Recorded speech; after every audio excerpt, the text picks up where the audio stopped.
DJ AFK here, back with another tutorial from the Sisters of Eve. Today we are in Apanake, and we will be running the mission Angel Extravaganza. This is a 5-pocket mission. There is a bonus pocket at the end, but I do not have the key item, the Angel Diamond tag, to open that. If we happen to loot it, we can run the last room, but I don't think it's going to drop here in high sec. This is obviously against the Angel Cartel. They deal explosive damage and are less resistant to explosive damage. So we will run our drones accordingly. Let's quickly check out the ship fit before we get going. We are in a Dominix fit with Sentry drones. Our drones that will do the most damage are the bouncers. They're mid-range. The guard, that is our short range in case some frigates get a little close to us. And the wardens for around the 100-kilometer range. With that, we have drone damage amplifiers. We have a mission-specific explosive hardener and kinetic hardener. Damage control. Armor repair, omnidirectional tracking units to help with drone tracking, a micro jump drive, a sensor booster to help us both target things faster, and we can switch modules to get longer targeting range if we need it, and a micro warp drive since we need to run to gates to get to the next pockets. We have drone link augmenters to give us a control range of 129 kilometers, and we have small railguns for if frigates get under our drones. I can try to shoot them down with those instead of needing to micro jump away and wait for the cooldown to come back. With that being said, let's go ahead and accept mission and get started.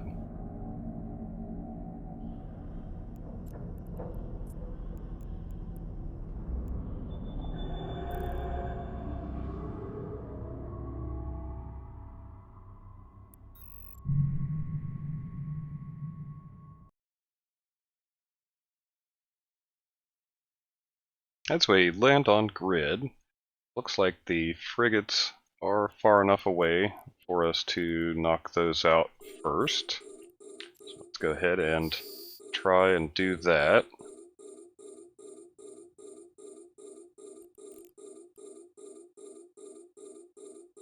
And we do have to clear all of the ships in each pocket to move on to the next.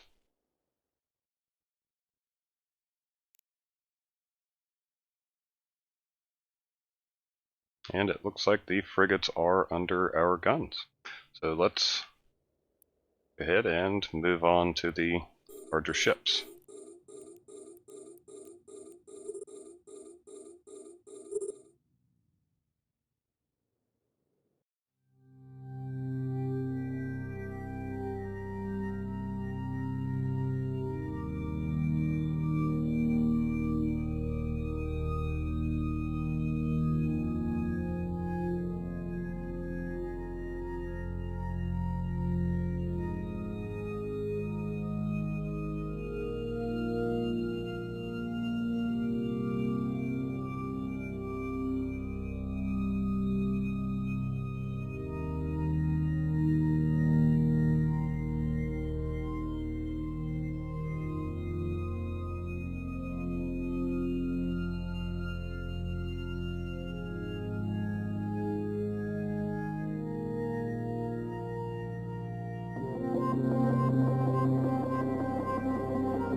Alright, as we land on grid with all of these sentries, it appears that we don't actually need to kill the sentries.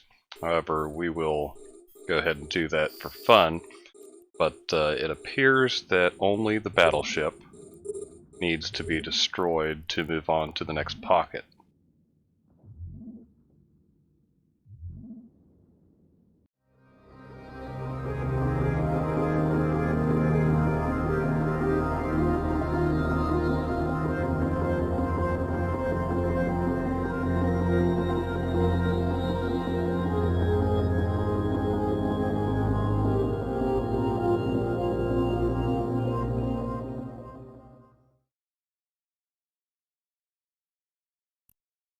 And in the fourth pocket, it appears that we are back to normal ships, with a mix of frigates, battlecruisers, and battleships.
And as we land in the fifth pocket, it looks like we have more of the same, except we do have a named rat at the end. See what that is as soon as I get this destroyer targeted. It is Tiogo Kargaz, and when I defeat Tiogo Kargaz, the mission is complete.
Warp drive active.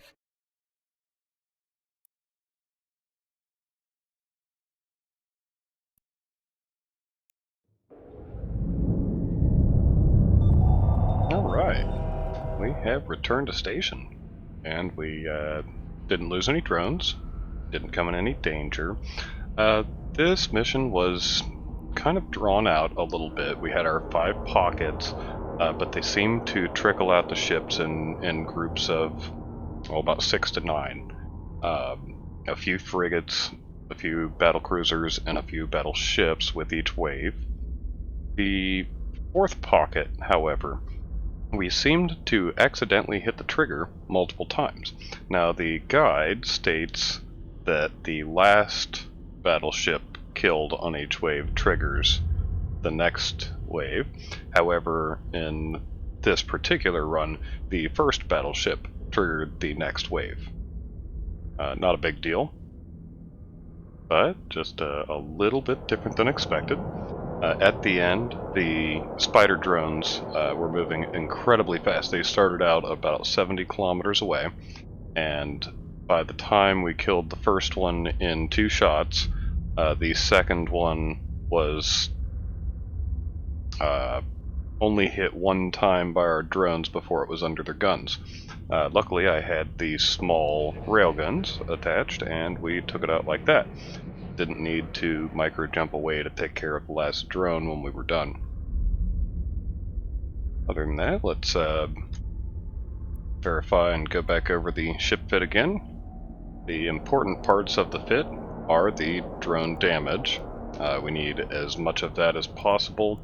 3 drone damage amplifiers seems to be a sweet spot. If you add a 4th, it does not change the damages as much as the first few. We also need mission-specific hardeners, so explosive and kinetic in this particular instance against angels. I like to have a damage control which just gives resistance throughout the entire spectrum, and a armor repairer. Tracking units for the drones are very helpful, and a micro jump drive is also very helpful. The sensor booster is pretty much required. Once you jump away and the ships are out of your range, sometimes they're so far out of your range that they will not come back to aggress you. That creates a very strange situation that you have to then wait for the cooldown of the micro jump drive to go back and target the ships, or you can slow boat your way over there. Micro warp drive is not required. It helps when there's acceleration gates in a pocket. That way you can get there just a little bit faster. Other than that, the small railguns did prove handy in this particular mission. I hope you enjoyed the walkthrough, and if you do have any comments, questions, or concerns, please leave them below. Always remember to fly safe.